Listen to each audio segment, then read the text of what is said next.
choices that we've made. They come not from beyond the pale, but rise up from our gravest doubts about ourselves.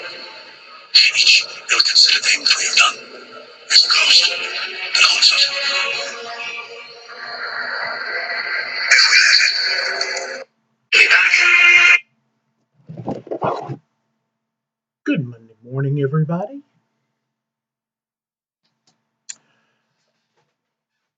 I wanted to chat with you for a little bit about ghosts.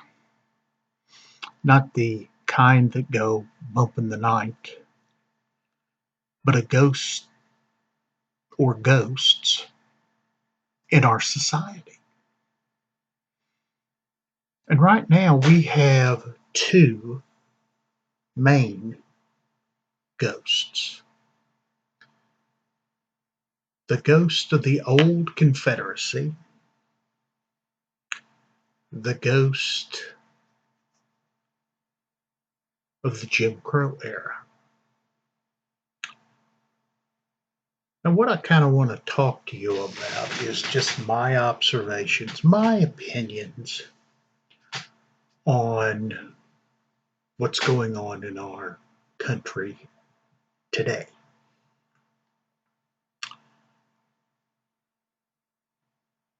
In 1865, as I hope you all were paying attention in history class, the Civil War ended with the South losing. Their economy was decimated, their infrastructure was decimated, and a lot of people very bitter. Now, not only that, but they also had to face the humiliation of being occupied by federal forces.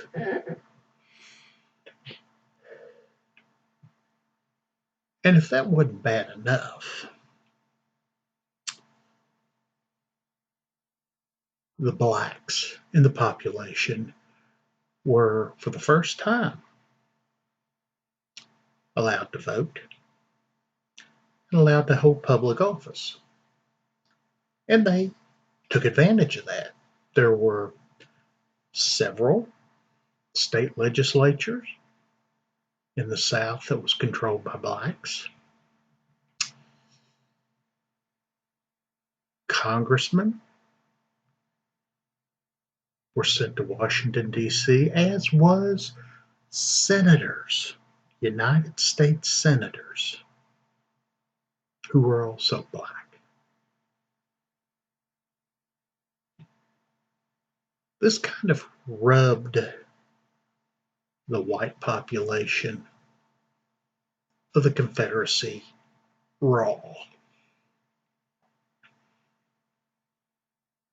Well, in 1877, there was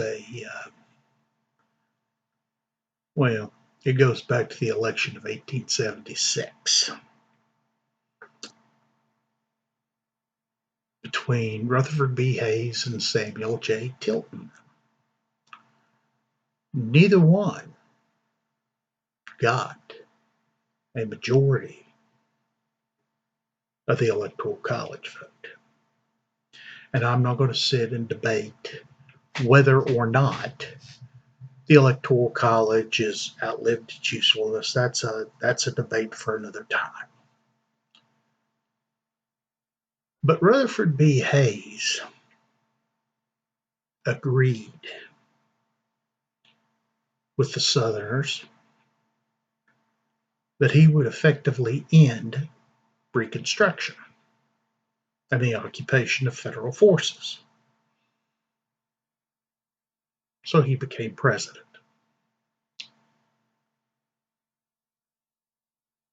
In doing so, a can of worms was opened.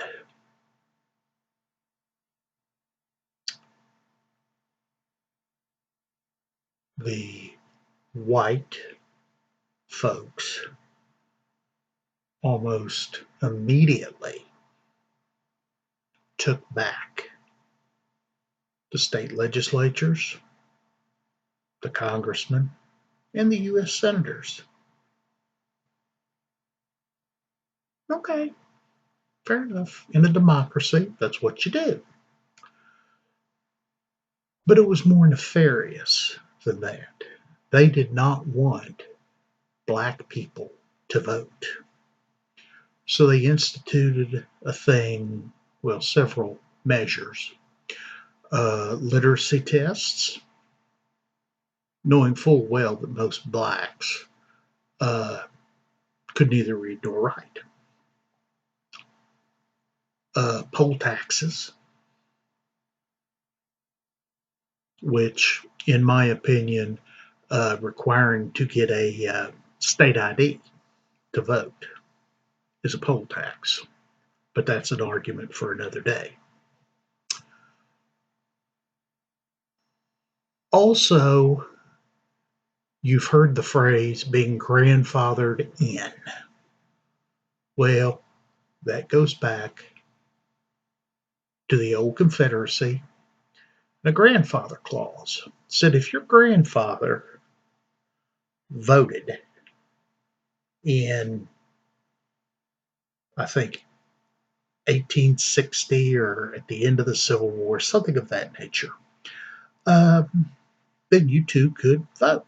Well, as we all know, the blacks did not secure the right to vote until the passage of the either the 13th or 14th Amendment to the Constitution.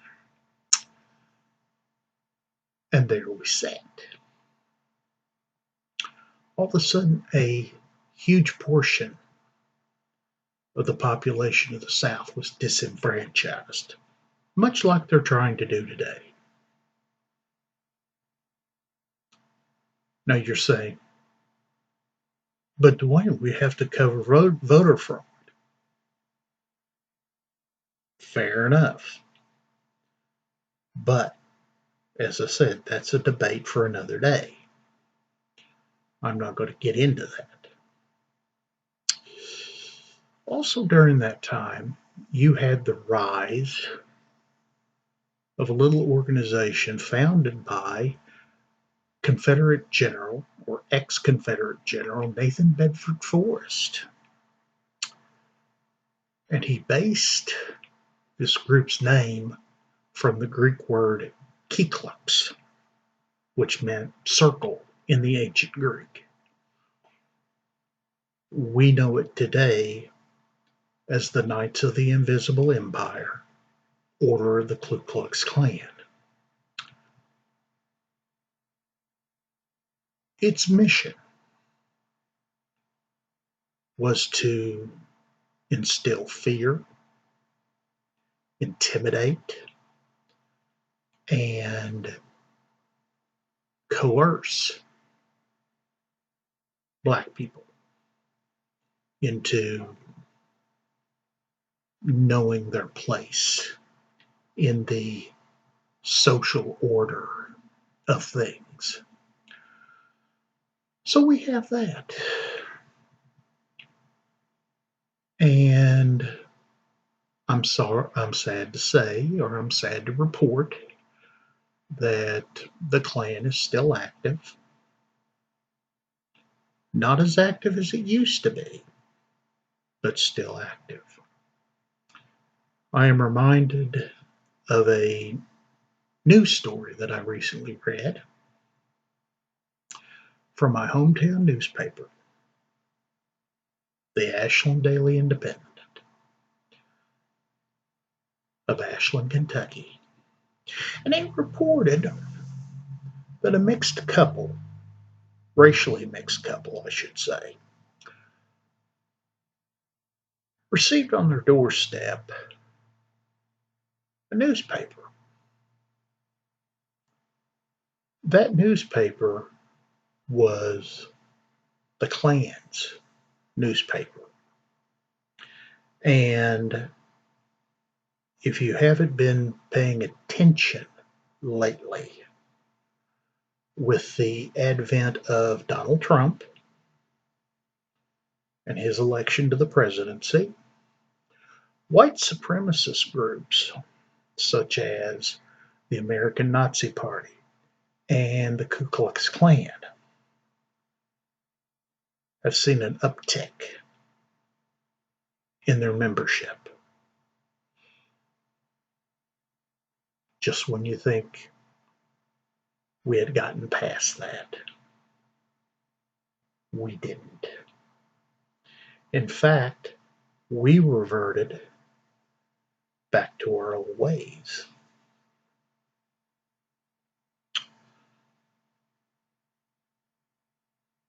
In Minneapolis, Minnesota, a gentleman by the name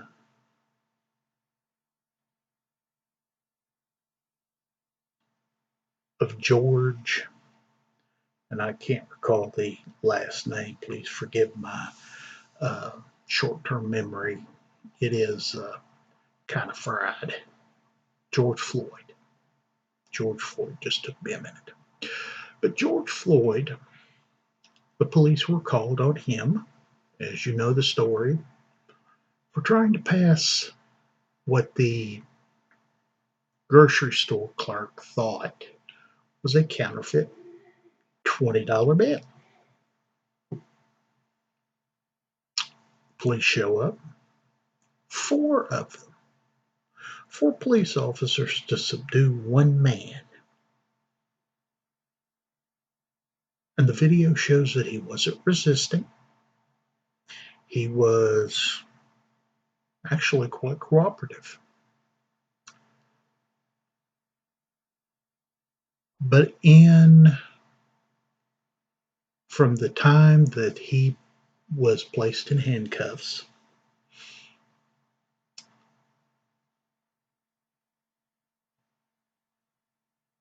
somehow a struggle broke out.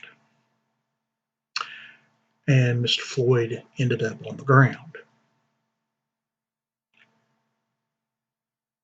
Not just in a prone position, but with a Minneapolis police officer's knee on his neck for 8 minutes and 46 seconds.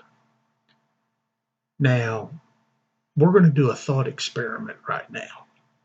I'm going to sit here quietly for just 1 minute.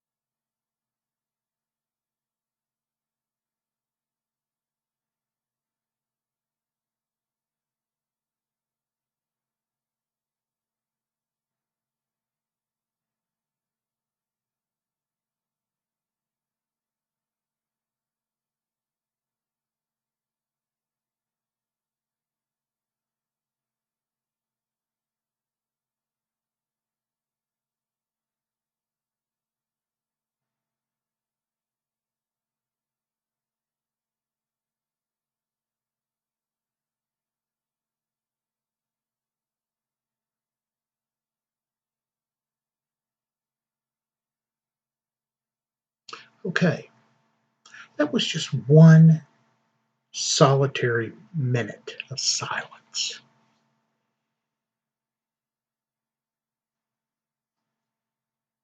Now ask yourselves, what were you thinking? What was your reaction? Now multiply that to 8 minutes and 46 seconds. And imagine, if you will, being in a prone position. That means being on your stomach with someone's knee pressing into your neck. Do you think he experienced pain? Do you think he experienced terror?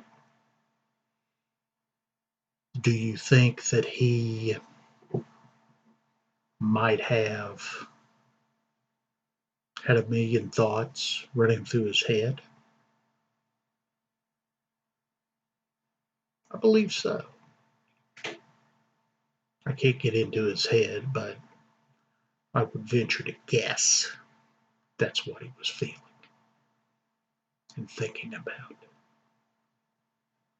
as the oxygen supply was slowly being deprived from him. Same thing happened to Eric Garner a few years back. And both of those men said one sentence that stuck, not only in my mind, but in the minds of a lot of other people. I can't breathe.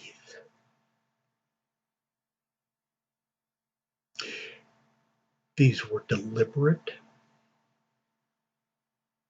The guy couldn't move. He was on his stomach with his hands handcuffed behind his back.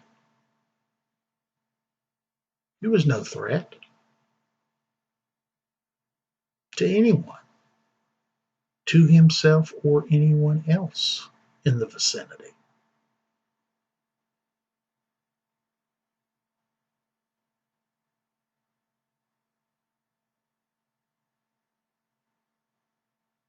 When did going to the grocery store become a death sentence?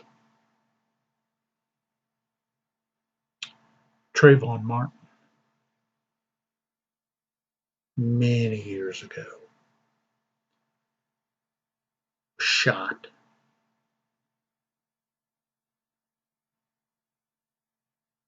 after returning. He was on his way home to his dad's house in a rather exclusive part of, I believe, Miami, Florida.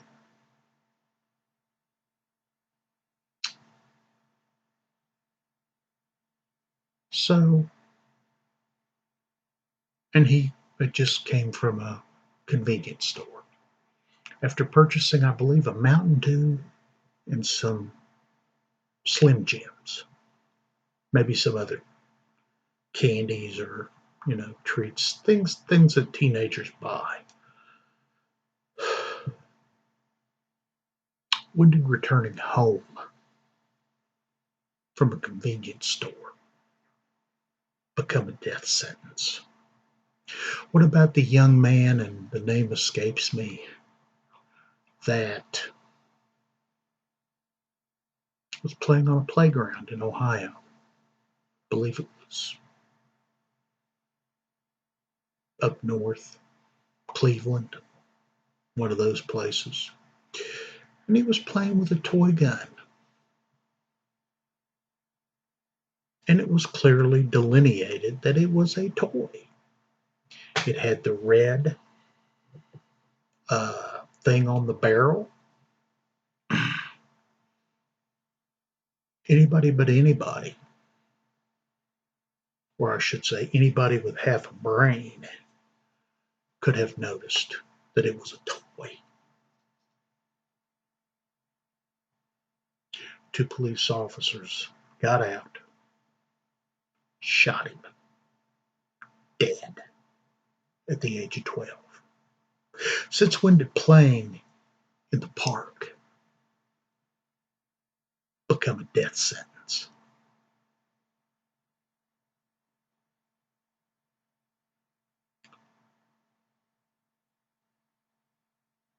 Breonna Taylor, an EMT from Louisville, Kentucky,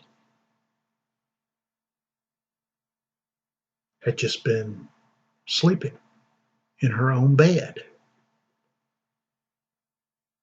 when three plainclothes police officers used a battering ram to enter her apartment unannounced to serve a no-knock warrant because they suspected that there were drugs there. Well, naturally, her boyfriend thought it was a home invasion. So he got his firearm and tried to defend what was his or hers or theirs. The Louisville Metro Police Department responded by opening fire, hitting Breonna Taylor while she slept 8 times. Now I know, and I have encountered this on Facebook. They post a meme that says, "The police will not bother you if you're not breaking the law."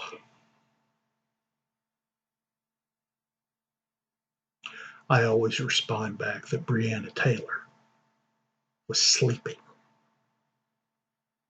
Since when did sleeping in your own apartment, in your own bed, become a death sentence?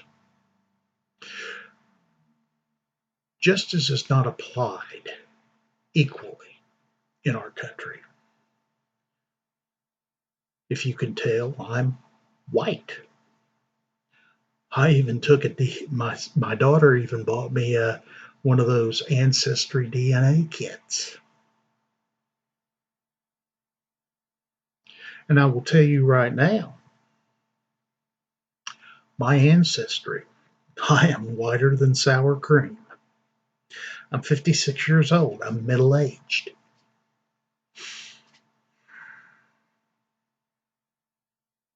Do you think the police will ever harass me? Ask me what I'm doing, where I'm going? Anything like that? Nah. But now a young black man, oh, they will give him the 3rd degree. They will run his ID. They will check if he has any outstanding warrants, if he has a record of drug activity or drug crimes.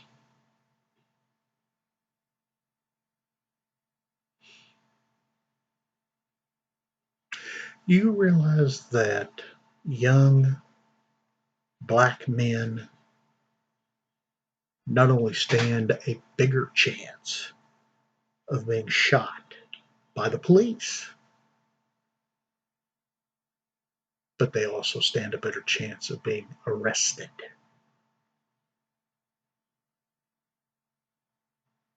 and railroaded through the court system and being hit with a huge prison sentence, effectively disenfranchising them. And while they're in prison, they become part of the prison industrial complex. The old joke, making license plates in the state pen, they do that. But they also do a lot of other things. Build furniture, uh, make clothes, and the like.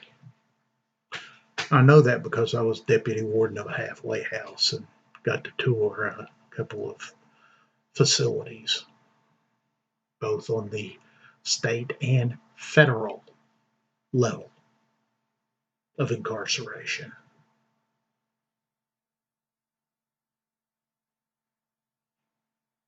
And they're paid something like 85 cents a day.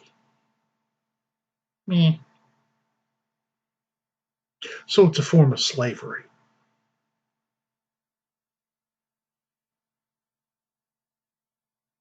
Are you mad yet? Are you upset? Well, now things are starting to turn a corner. The populace is getting pissed off. They see a wrong and they are wanting to change it. They see those Confederate statues, which, by the way, is a throwback to the Jim Crow era, particularly between 1900 and 1950.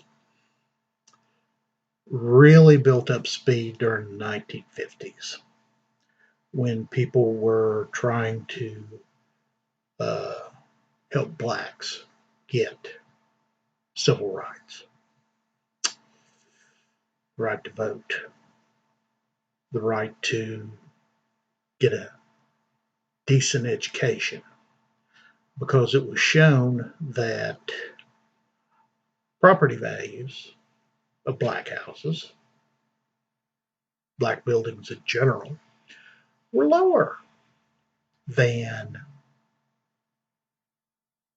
white neighborhoods. And that was actually by design. Back in the 1930s, they created a thing called redlining.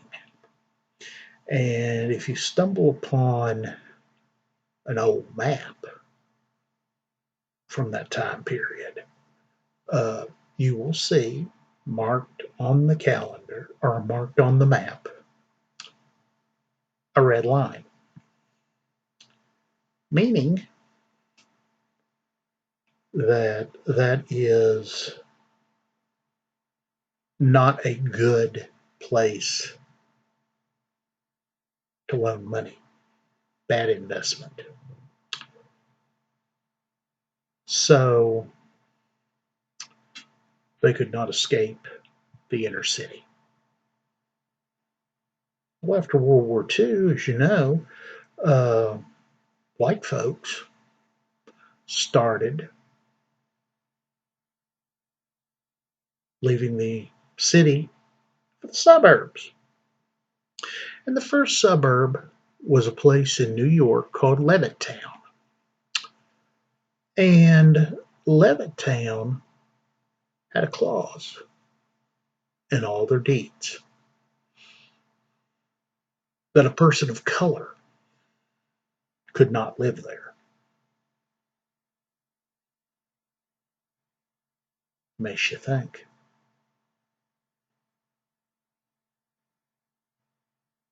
But, as I say, the younger people, and I commend them for this, the millennials, have gotten angry. They don't like what they see.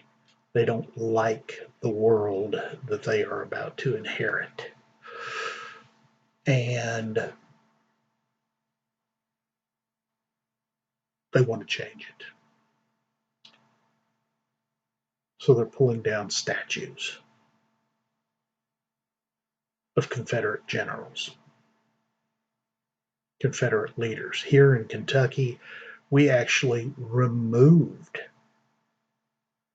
the statue of Jefferson Davis, the President of the Confederacy,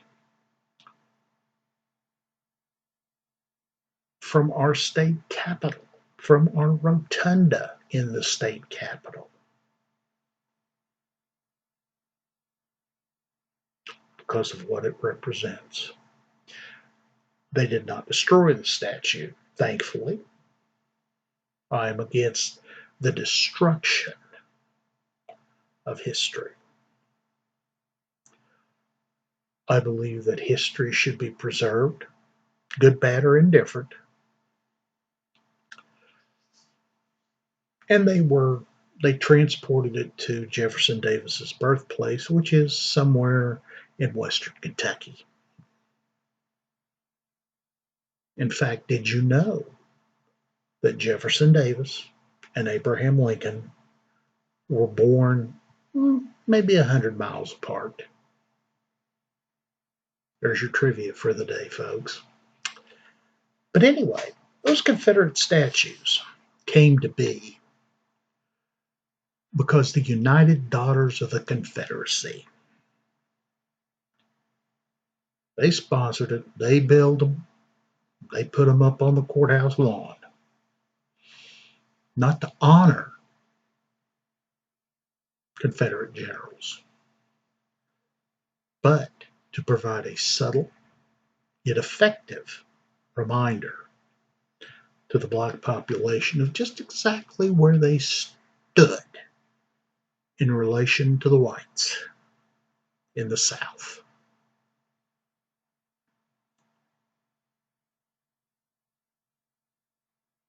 They wanted to preserve, and actually, they wanted to spin their version of the War of Northern Aggression, as they called it. They also called it the Lost Cause because the North was so much more powerful industrial wise, and the South was agrarian. They grew crops, cotton mainly. So to them, they saw it as a lost cause to preserve their way of life. The genteel Southern gentlemen and their charming ladies. And that was one way that they kept control. A white woman would accuse a black man of either whistling at her or sexually assaulting her. They would be arrested. They would be taken to the county jail, and later that night a lynch mob would form, and well, they would hang him.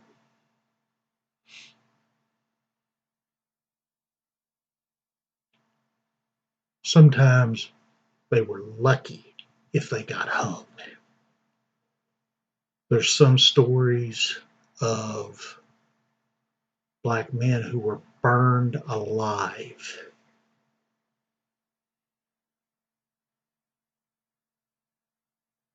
Emmett Till, little 14-year-old boy.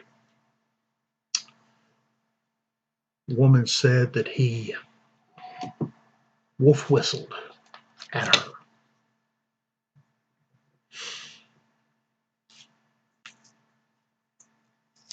A mob formed. They took little Emmett out of his house and they literally beat him to a pulp.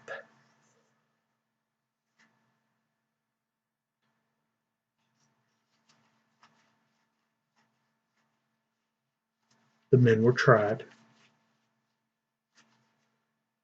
Of course, in the South, you kill a black man, there's no ramifications. But years later, the woman recanted her story.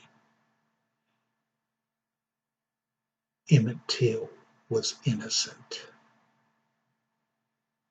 as is a lot of people. I'm thinking of Philando Castile. Gentleman was a passenger in a car, was pulled over by the police. He did advise the officer that number one, he had a concealed carry permit, and number two, he was packing.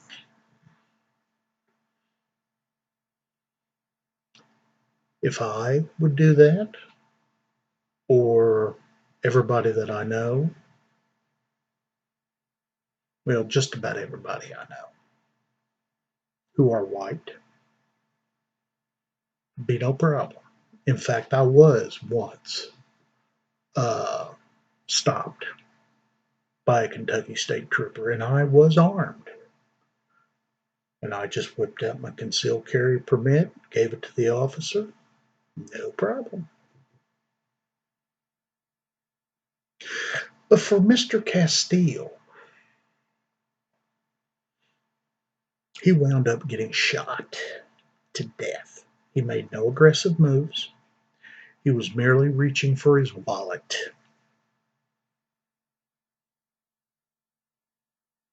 Now, don't that just stick in your craw?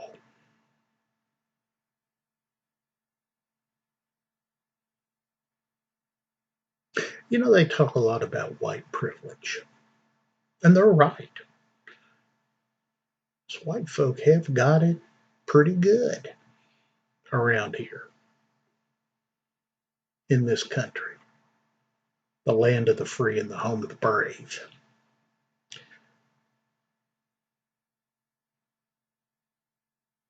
We don't know the struggles of our black brothers and sisters.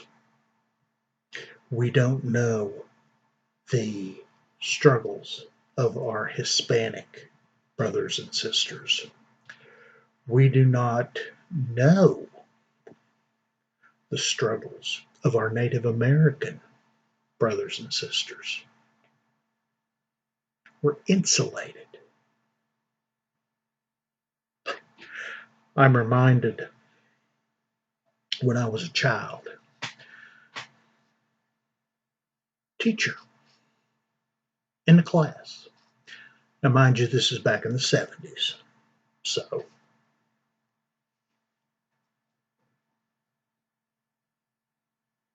she made the statement that the school district that I went to school in uh, did not want blacks because it would decrease the property value. Can you believe someone who is in charge of training and bringing up and teaching young people would say that? Nowadays, they fire her so fast it'd make your head swim, but not her, not then.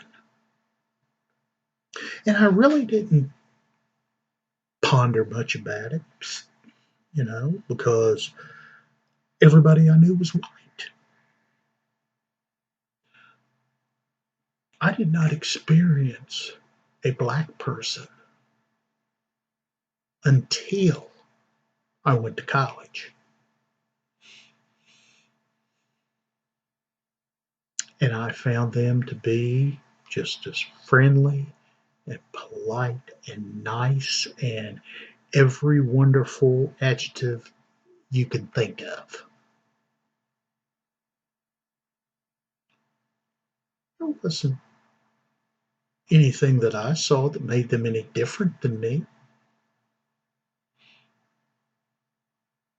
I've met some I've met some Hispanic people in my day. Again, same thing. I have met a few Native Americans. Same thing. We belong to one race, people. Quit dividing us into Caucasians. Well, I'll go ahead and say it because it's a scientific classification. Caucasians, Negroids, and Mongols is how I learned it. But it's actually now probably better to say whites, blacks, and uh, people of Asian descent.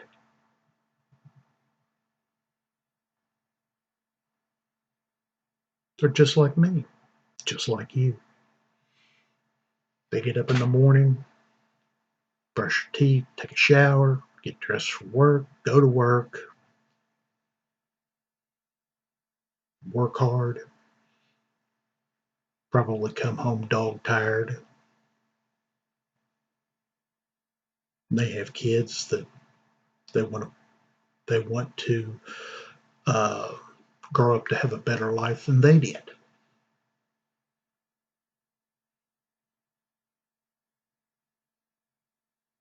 We're all the same. Doesn't matter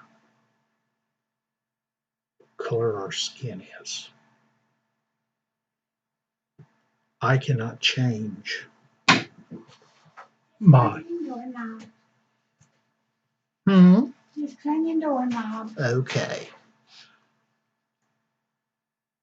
They can't change who they are or what they are.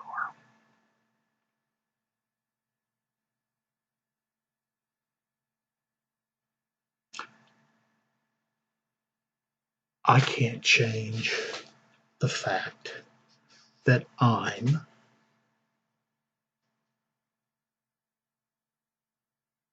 Scotch Irish and German, and I look damn good in a kilt. Yeah, one of these days I'll throw up a picture of me in a kilt, and they always say a man in a kilt is a man and a half, and that's true. But